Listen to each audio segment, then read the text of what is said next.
Welcome to the Simplicity of Wellness podcast. I'm your host, Amy White, board-certified holistic nutritionist, certified life coach, and women's weight loss specialist.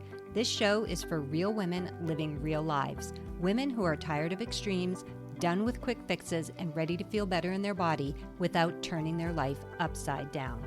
Here, we focus on simple, sustainable strategies that work in your actual life. We talk about food, metabolism, mindset, and the quiet shifts that lead to real transformation. Let's get started. Welcome back, Simplifiers. I'm Amy White, your host of the Simplicity of Wellness podcast. I have a master's degree in nutrition. I'm a board-certified holistic nutritionist and a certified functional nutrition and lifestyle practitioner. I'm also a life coach, which means I help women over 40 not only with the science of food, but also with the mindset and behavior shifts that make lasting change possible. And here's what I love to remind you. Weight loss doesn't have to feel like a fight.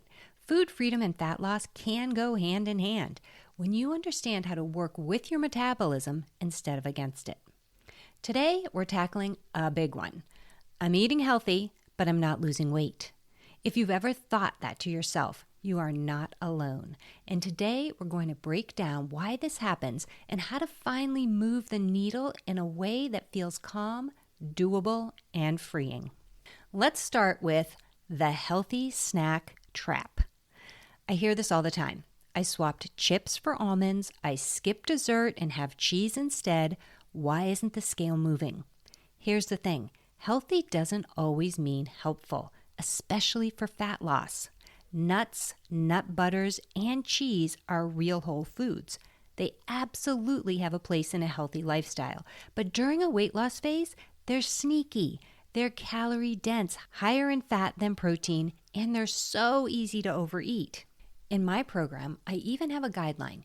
Keep nuts and cheese to 1 ounce a day while you're actively trying to lose weight. Because once you blow past that, the calorie deficit you thought you had, probably gone. Let me share a quick story. Kristen came to me after years of trying to control her weight with exercise and healthy eating. She'd grab handfuls of almonds, have cheese plates instead of dessert, and wonder why nothing was changing. She told me, "I feel like food's controlling me." When we shifted her meals to put protein first, she finally felt satisfied. And she said, for the first time in years, I'm full without feeling guilty. That's the difference between healthy and helpful. So the first shift is simple. When you reach for a snack, ask, is this mostly fat or is this giving me the protein my body actually needs? Next up is one of my favorite tools, the 4-hour check-in. Here's how it works. Before your next meal, ask yourself one question. When did I last eat? If it's been 4 hours or more, your last meal worked with your metabolism. It satisfied your cells and turned off hunger. But if you're hungry again in just 1 or 2 hours, that's your clue that something was missing. And almost always that something is protein. Here's why. Carbs and fats give you energy, but protein satisfies on a cellular level. When your cells get what they need, your brain flips the switch. Appetite turns off. When protein's too low, your body keeps searching, and that shows up as cravings, grazing, and never really feeling done. Think about it this way. A salad with avocado and nuts might look healthy, but without enough protein, you'll be back in the kitchen in an hour. That's not you doing something wrong. That's your body asking for more of what it actually needs. One of my clients had this exact problem. She was grazing all day long. We restructured her meals with protein as the anchor, and suddenly she said, I can finally go 4 or 5 hours without even thinking about food. That's freedom. So your action step, use the 4-hour check-in. Let your hunger cues tell you if your last meal was balanced or not. Now let's talk about how you build an actual plate or meal that works. Most women build meals around carbs and fats. Pasta with a little chicken sprinkled on top or avocado toast with an egg. But for fat loss, that order is backwards. Here's how I teach this. Start with protein. This is the star of the meal, the thing that actually calms your appetite. Next, add non-starchy vegetables. They bulk up your plate, give you fiber, and help regulate blood sugar. And then finally, finish with the energy foods, carbs or fats. These are optional, not foundational. Think of it this way. Food is information. What you put on your plate sends very specific directions to your body. Protein and veggies say burn fat, stay satisfied. But a plate of starch with a little protein on the side, that's telling your body to store fat, then ask for more food later. Let's compare. A plate of pasta with chicken sprinkled on top leaves you hungry. Flip it, grilled chicken first, veggies second, then a small scoop of pasta if you want it, and suddenly your body is satisfied for hours. This isn't about eating less, it's about eating in the right order. And finally, let's talk about cravings, because I know so many of you are fighting sugar cravings every single day. Here's what I want you to know. Sugar cravings are not a sign of weak willpower. They're a symptom of a body out of balance. Grains are sugar in disguise. Your body turns them into sugars almost immediately after you eat them.